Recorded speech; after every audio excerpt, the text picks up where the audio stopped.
வினை தீர்ப்பவனே. ஆம், விநாயகர் நம் வினைகளை அகற்றுவார்.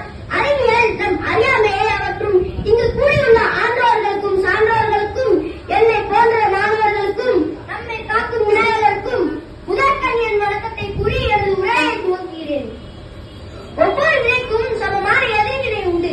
இது அறிவியலின் விதி. அதுபோல் நம்முடைய நல்ல தீய செயல்களுக்கு விநாயகர் நிச்சயம் பதிலளிப்பார். இது ஆன்மீகமாகும். பொதுவாக விநாயகர் சதுர்த்திக்கு விநாயகர் சிலைகளை களிமண்ணால் செய்வர். களிமண்ணின் அறிவியல் பெயர் சிலிக்கன் டை ஆக்சைடு. குறியீடு SiO2. மேலும் சந்தனம், மஞ்சள், சாணம் இவற்றாலும் விநாயகர் செய்து வழிபடுவார்கள். இவை அனைத்தும் கிருமி நாசினியாகவும் நோய் எதிர்ப்பு பொருளாகவும் அறிவியலை உணர்த்துகின்றன. விநாயகருக்கு அருகம்புல் மிகவும் பிடிக்கும்.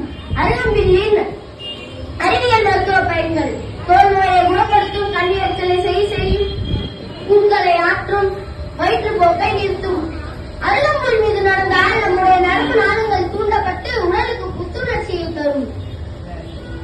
விநாயகர் சதுர்த்திக்கு பக்தர்கள் விரதம் இருப்பார்கள். விரதம் இருப்பது இதயத்திற்கு மிகவும் நல்லது. மாரடைப்பு ஏற்படும் அபாயத்தை குறைப்பதாக அறிவியல் ஆய்வுகள் உணர்த்துகின்றன.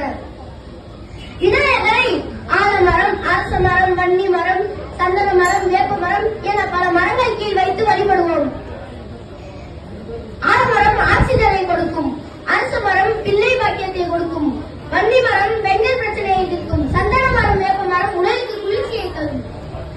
விநாயகருக்கு கரும்பு, அவரை, துவரை, பழங்கள், பச்சரிசி, பருப்பு, சர்க்கரை, நெய், எள், அவல் பொரி, பிட்டு, கிழங்கு, அன்னம், கடலை முதலியன வைத்து நிவேதனம்